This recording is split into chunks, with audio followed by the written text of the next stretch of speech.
மயிலாடுதுறைக்கு பக்கத்தில் உள்ள வடுவூர் என்கின்ற கிராமத்தில் தான் பிறந்தார். இவருடைய தந்தை ராமையா பிள்ளை. அவர் மிகப்பெரிய டான்சர், ட்ரெய்னர், பரதநாட்டிய கலைஞரின் வித்தகரவர். சிதம்பரம் CS ஜெயராமன் அவர்களுக்கு மிக நெருங்கிய உறவினர் இந்த பாடகர். கலைஞர் மு. கருணாநிதி அவர்களுக்கும் மிக நெருக்கமான உறவினர் என்பது குறிப்பிடத்தக்கது.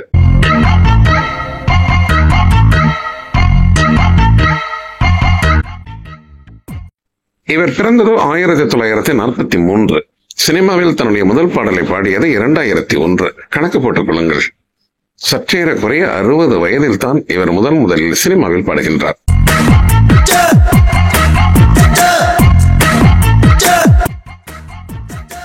அதுவரை கிராமிய பாடல்களையும் தெம்மாங்கு பாடல்களையும் தானே இசை அமைத்து அதை ஆல்பமாக தயாரித்து விநியோகித்துக் கொண்டிருந்தாலும் சினிமாவில் இவரை பாட அழைத்தது வித்யாசாகர் தான். அவர் பாடிய முதல் பாடல்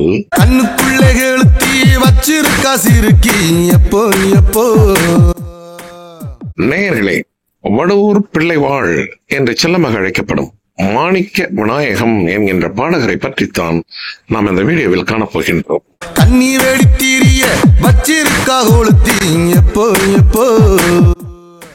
தன்னுடைய 58வது வயதில் தன்னுடைய முதல் பாடலை சினிமாவில் பாடிய திரு மாணிக்க விநாயகம் அவர்கள் இதுவரை 800க்கும் மேற்பட்ட திரைப்பட பாடல்களை பாடியிருக்கின்றார். 1500க்கும் மேற்பட்ட தெம்மாங்கு மற்றும் கிராமிய பாடல்களை தானே இசையமைத்து ஆல்பங்களாக வெளியிட்டுள்ளார்.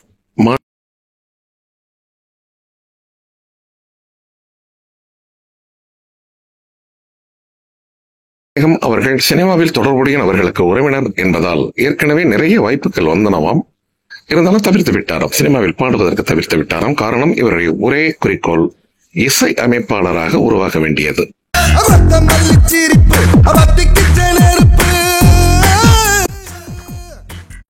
அமைச்சூர் நாடகங்களிலும் தொலைக்காட்சி தொடர்களிலும் இசையமைக்கும் வாய்ப்பு கிடைத்ததை ஒழிய சினிமாவில் இசை வைக்கும் வாய்ப்பு இவருக்கு கிடைக்கவே இல்லை.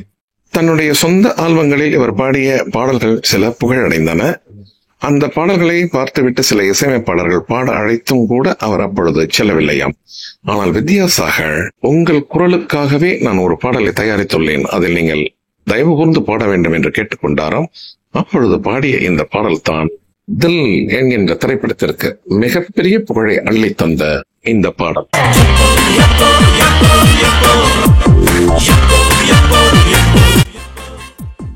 வித்யாசாகரின் இந்த அழகிய மெட்டுக்கு அறிவுமதி தான் இந்த பாடலை எழுதினார், தரணி தான் இயக்கினார் என்பது ஒரு முக்கியமான செய்தி. லக்ஷ்மி புரொடக்ஷன் என்கின்ற கம்பெனி தான் இந்த திரைப்படத்தை தயாரித்தது.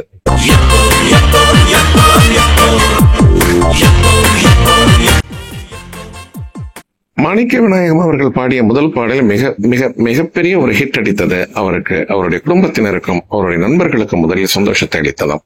தரணி தான் இயக்குனர். இந்த பாடலை பார்த்துவிட்டு காட்சி அமைப்புகளை மாற்றி அமைத்தாராம். அதுதான் சிறப்பு. முதலில் தன்னுடைய எண்ணத்தில் ஒரு காட்சி அமைப்புகளை உருவாக்கி கொண்டு தான் பாடல் எழுதுவார்கள். இந்த பாடல் வரிகளுக்காக சில காட்சி அமைப்புகளை எல்லாம் மாற்றி அமைத்து அது பிக்சரைஸ் பண்ணியதாக கூறப்படுகிறது.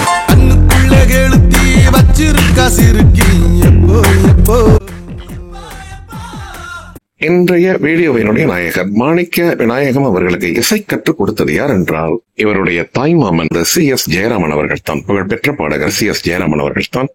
அவர்தான் இவரை ஹிந்துஸ்தானிய சங்கீதமும் கர்நாடக சங்கீதமும் கற்றுக்கொள்ள வலியுறுத்தினாராம். மாணிக்க விநாயகம் அவர்களுடைய தகப்பனார் மிக புகழ் வாய்ந்த ஒரு பரதநாட்டிய கலைஞர் என்பதாலும் அவருடைய குடும்பமே இசை குடும்பம் என்பதாலும் மாணிக்க விநாயகம் இசை கற்றுக்கொள்வதற்கு குடும்பத்தில் இருந்து எந்த ஒரு தடையும் இல்லை.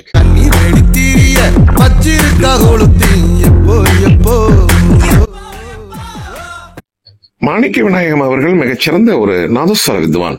முதலில் மேடை கச்சேரி செய்ததே நாதஸ்வரம் தான். அதன் பிறகுதான் மேடைகளில் சில சினிமா பாடல்களை எல்லாம் பாடி இருக்கின்றார். பிறகு ஆல்பம் தயாரித்திருக்கின்றார். அந்த ஆல்பத்தினுடைய பாடல்கள் சில புகழாகி இருக்கின்றன. அந்த பாடல் வெளிவந்த பிறகு மாணிக்க விநாயகம் அவர்களுடைய குரல் ஒரு பேசும் பொருளாக பேசப்படுகிறது. காரணம், மிக உச்சஸ்தாய்க்கு மிக அழகாக லாபகமாக செல்கின்றார் என்பதை அந்த பேசும் பொருள். இசை புயல் என்று அழைக்கப்படும் AR ரஹ்மான் அவர்களும் இதை கவனிக்கின்றார். மாணிக்க விநாயகம் அவர்களுக்கு அழைப்பு விடுவிக்கின்றார். கன்னத்தில் முத்தமிட்டால் என்கிற மணிரத்னம் இயக்கிய அந்த திரைப்படத்தில் ஒரு பாடல் அந்த பாடலில் மிகப்பெரிய 2 ஜாம்பவங்கள் பாடுகின்றார்கள். ஒருவர் MS விஸ்வநாதன், மற்றொருவர் பல்ராம். மூன்றாவது குரலாக ஒரு உச்சஸ்தாயி அழகாக செல்லும் பாடகர் தனக்கு வேண்டும் என்று தேடிக்கொண்டிருக்கின்றார் AR ரகுமான். அப்பொழுது ஒப்பந்தம் செய்யப்பட்டவர் தான் மாணிக்க விநாயகம். மாணிக்க விநாயகம் இதில் ஒரு அழகான ஒரு பாடலை பாடியிருக்கின்றார். கன்னத்தில் முத்தமிட்டால் என்கின்ற திரைப்படத்தில்.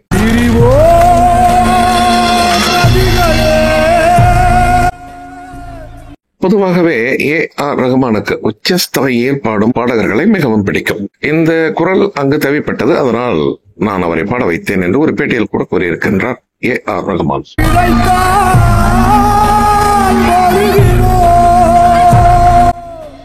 மாணிக்க விநாயகம் அவர்கள் பாடிய அடுத்த பாடல் என்ன என்று நாம் அறிவதற்கு முன்னால் இவரை பற்றி ஓரிரு வரிகள். அடிப்படையில் இவர் ஒரு சாந்த சுரூபி, மிகவும் ஒரு தன்னடக்கமாக பேசுவாராம் மாணிக்க விநாயகம். இவரை தேடி வாய்ப்புகள் வந்தால்தான், எந்த வாய்ப்பையும் தேடி இவர் செல்ல மாட்டார் என்கின்றார்கள் இவருக்கு நெருக்கமானவர்கள். திரை இசையில் பாடுவதற்கு முன்பே இவர் நிறைய மேடை கச்சேரிகள் நடத்தியிருக்கின்றார். அதிலும் குறிப்பாக கர்நாடக சங்கீத கச்சேரி நிறைய செய்திருக்கின்றார். இடைக்காலத்தில் மெல்லிசை குழுவும் நடத்தி வந்திருக்கின்றார். இசை அமைப்பாளராக வர வேண்டும் என்கின்ற தன்னுடைய தீராத ஆசை இன்னும் நிறைவேறவில்லையே என்று அடிக்கடி இயங்குவாராம். அந்த ஏக்கம் மிகப்பெரிய பாடகரான பிறகுதான் தீர்ந்ததாம் இவருக்கு.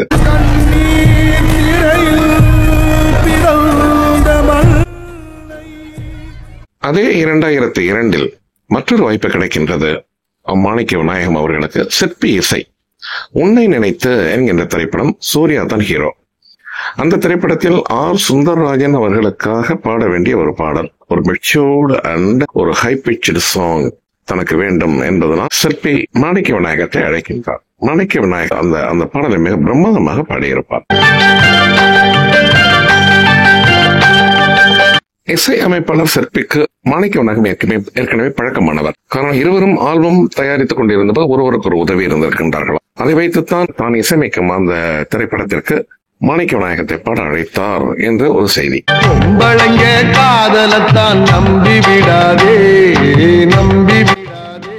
ஒரு மிகச் சாதாரண மெட்டு, ஆனால் இந்த பாடல் மிகப்பெரிய புகழை சம்பாதித்தது.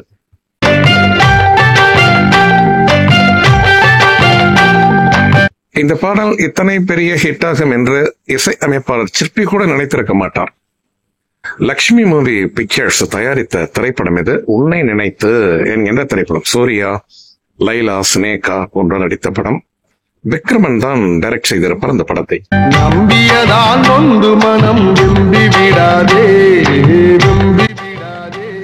டைரக்டர் R சுந்தரராஜன் அவர்களுக்குத்தான் இந்த பாடலை பாடியிருப்பார் மாணிக்க விநாயகம். 2002 வெளியான இந்த திரைப்படம் வெற்றி அடைந்ததை தொடர்ந்து தெலுங்கு மற்றும் கன்னடத்தில் ரீமேக் செய்யப்பட்டது. அதிலும் இயக்குனர் விக்ரமன் தான்.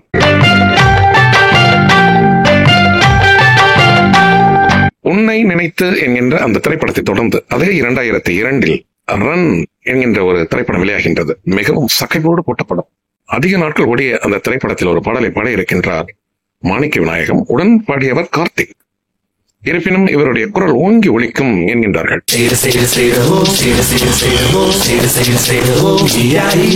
ஒரு மிகப்பெரிய வெற்றி படம் ரன். ரன் என்று எதற்காக பெயர் வைத்தீர்கள் என்று யாரும் கேட்டுவிடக் கூடாது என்பதற்காகவே இந்த காட்சிகள் வைத்திருப்பார்கள் போலும்.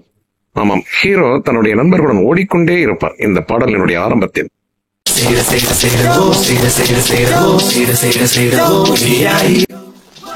இசை சாட்சாத் வித்யாசாகர் தான்.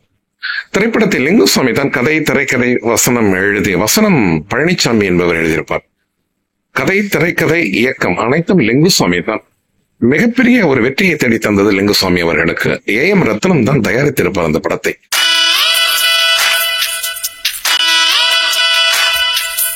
இந்த திரைப்படம் மிகப்பெரிய பேசும் பொருளாக பேசப்பட்டது அப்பொழுது. காரணம், இயக்கம் அத்தனை சாதுரியமான இயக்கத்தில் அமைந்திருக்கும். டைரக்ஷன் மிக பிரம்மாதமாக அமைந்த படம் என்று அனைத்து பத்திரிகைகளும் பாராட்டின. மாதவன் அற்புதமாக நடித்திருப்பார். அதுபோல மீரா ஜாஸ்மின் தான் ஹீரோயின் இந்த திரைப்படத்தில்.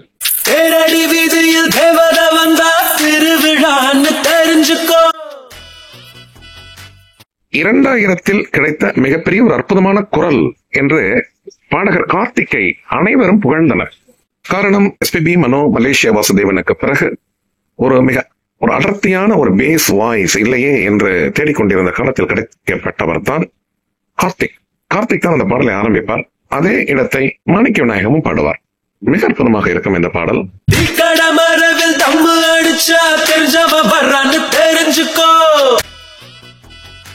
பிக்சரைசேஷன் சொல்லவே வேண்டியதில்லை, வேற லெவல் என்று சொல்வார்கள் தற்காலங்களில். அந்த மாதிரியான வார்த்தையை பிரயோகிக்கலாம். அப்படி ஒரு பிக்சரைசேஷன் இந்த பாடல்.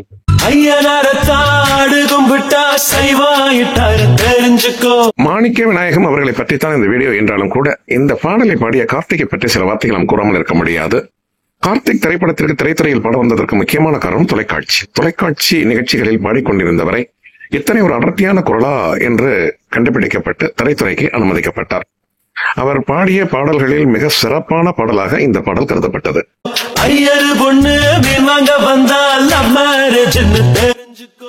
இத்தனையும் கூறிவிட்டு இந்த திரைப்படத்தை பற்றி இந்த பாடலை எழுதியது யார் என்று கூறாமல் போனால் அது தவறு. இந்த பாடலை எழுதியது லிரிக்ஸிஸ்ட், மிகச்சிறந்த கவிஞர் நா. முத்துக்குமார் அவர்கள்.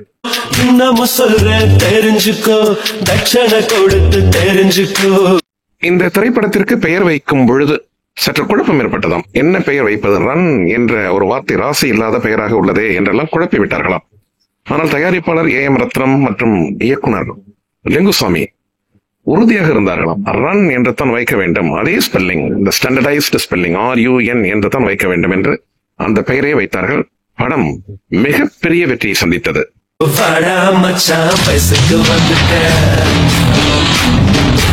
தெரித்து விழும் வார்த்தைகள், நறுக்கென்று தெரித்து விழும் வார்த்தைகள்.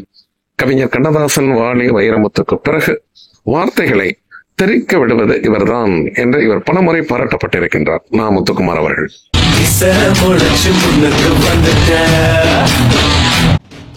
என்று பாடகர் கார்த்திக் தான் அந்த பாடலை ஆரம்பிப்பார். கோரசுடன் தான் டிம்மி என்ற ஒரு பாடகரும் இணைந்து பாடியிருப்பார். பிறகு ஆரம்பிப்பார். பாருங்கள், இந்த வீடியோவின் நாயகர் மாணிக்க விநாயகம் அவர்கள். அவர் குரலை பாருங்கள்.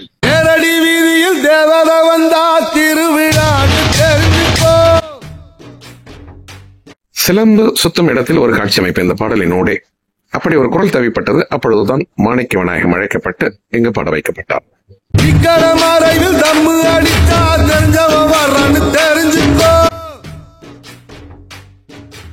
வடுவூர் பிள்ளைவாள் என்று அழைக்கப்படும் மாணிக்க விநாயகம் அவர்களிடம் உள்ள ஒரு சிறப்பு, அதாவது மற்ற பாடகர்களிடம் இல்லாத ஒரு சிறப்பு இவரிடம் இருப்பது என்னவென்றால், தன்னுடைய கிட்டத்தட்ட 60வது வயதில் தான் இவர் பாட வந்தார். திரைத்துறைக்கு பாட வந்த பிறகு இவர் 800க்கும் மேற்பட்ட பாடல்களை பாடியிருக்கின்றார். மாணிக்க விநாயகம் அவர்கள் பாடிய அடுத்த பாடல் என்னவென்று பார்ப்போம் நேயர்களே. இந்த பாடல் இடம்பெற்ற திரைப்படம் ரோஜா கூட்டம். இசையமைப்பாளர் பரத்வாஜ். ரொம்ப ஒரு ஹை பிட்ச்டு சாங் இது. மிகவும் புகழை தேடி தந்தது மாணிக்க விநாயகத்திற்கு இந்த பாடல்.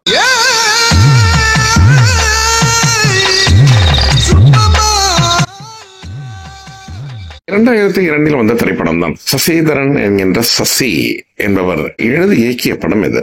அவர் தான் ரிட்டன் அண்ட் டைரக்டர் இந்த பிலிம். நன்றாக போனதாக கூறுகிறார்கள் இந்த திரைப்படம். குறிப்பாக இந்த பாடல் ஒரு புகழ் வாய்ந்த பாடலாக கருதப்பட்டது.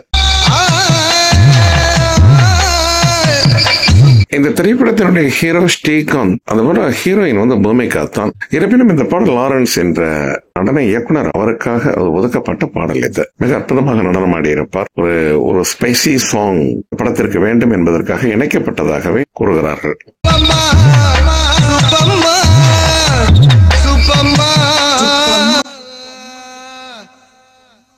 இந்த பாடலை பற்றி குறிப்பிடும் போது நான் 3 விஷயங்களை நாம் குறிப்பிட்டாக வேண்டும். அது லாரன்ஸ் டான்ஸ் ஆடியது, அதுபோல மும்தாஜ் லாரன்ஸுடன் இணைந்து நடனமாடினார்.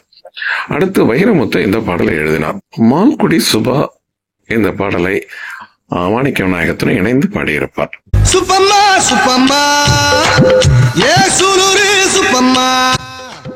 மாணிக்க விநாயகம் அவர்கள் பாடிய பாடல் தான் இது. இருந்தாலும் ஒரு அசப்பில் புஷ்பகுணம் குப்புசாமி அவர்களுடைய குரல் சாயலில் இருக்கும் அந்த பாடல்.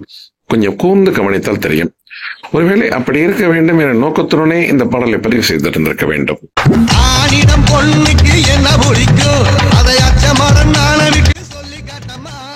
மாணிக்க விநாயகம் அவர்கள் ஒரு பேட்டியின் பொழுது கூறிய ஒரு செய்தி, அதாவது 60 வயதில் நான் 20 வயது இளைஞனுக்காக பாடினேன் என்று இந்த பாடலை தான் குறிப்பிட்டார். மால்குடி சுபா அவர்கள் இதற்கு பதிலாக பாடுவார். பாருங்கள், ஈடு கொடுத்து பாடுவார்.